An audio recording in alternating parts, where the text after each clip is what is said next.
In sports, building a powerhouse, that's supposed to take decades, right? A long history, lots of struggle. But what if a club could just skip all that, go from literally nothing to a global sensation in just a few years?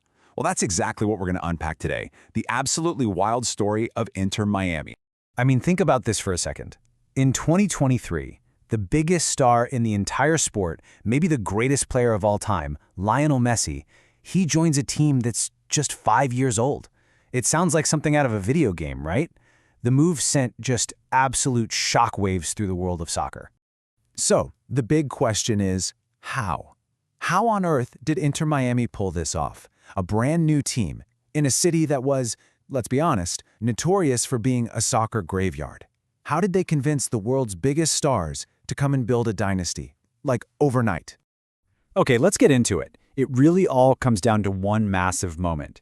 A single decision that didn't just change the club's fortunes, it completely redefined what was possible for the entire MLS. So when Messi actually arrived, and on a free transfer no less, this wasn't just another player signing. No way. This was a global statement. Literally overnight, the club went from being a pretty well-known MLS team to a worldwide brand. Millions of new fans, from every single corner of the globe, suddenly started paying attention. And here's the thing, Messi wasn't a solo act. His arrival just opened the floodgates for this incredible reunion of legends. Now, the club had already signed big names before, like World Cup winner Blaise Matuidi and Gonzalo Higuain.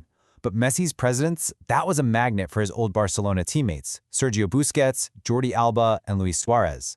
This wasn't just signing a player, it was like assembling the Avengers. But to really get how amazing this all is, we have to go back in time.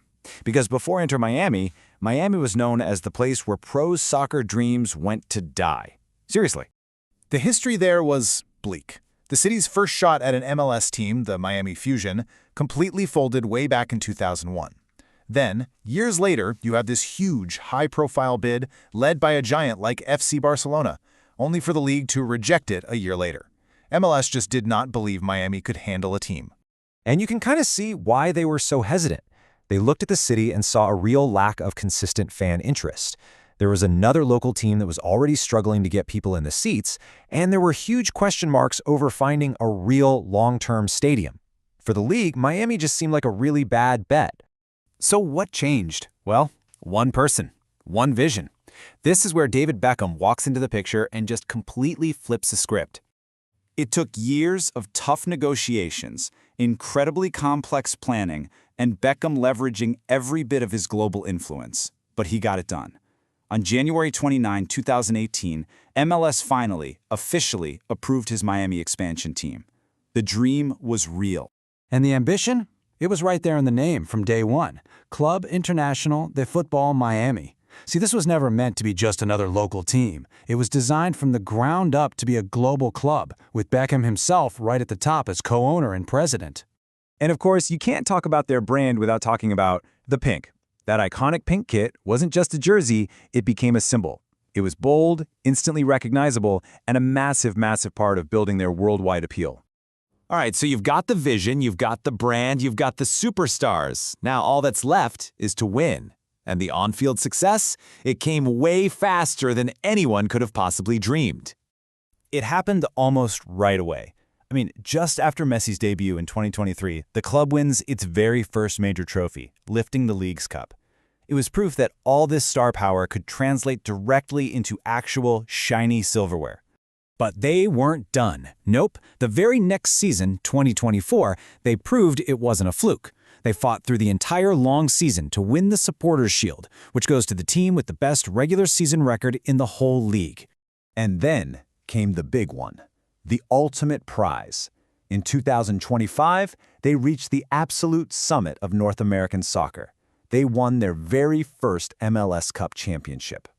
And it was decisive, a 3-1 win against the Vancouver Whitecaps in the final. That victory cemented their status as the best team in the league. Think about that. From a brand new expansion team to champions in just a handful of years. It's unbelievable. So, all that success on the field has made the club's value off the field just explode. Let's take a quick look at how big this whole operation has become. Just look at that number, $1.2 billion. According to Forbes, that's the club's estimated value as of 2025. That is an absolutely mind-blowing figure for a team that's barely old enough to be in first grade. They have absolutely earned their seat at the top table. Right now, they're the second most valuable club in all of MLS. They've qualified for the huge FIFA Club World Cup, where they'll play against the best in the world, and they're about to move into a massive new stadium, Miami Freedom Park, in 2026. This isn't just success, this is elite global status. So, they did it. Through this wild combination of star power, brilliant branding, and one guy's unwavering vision, they went from being just an idea in a city called a soccer graveyard to a billion-dollar global powerhouse. And they did it in record time. Which, of course, leaves us with the biggest question of all. With a team built around aging superstars, can this unprecedented, lightning-fast growth actually be sustained?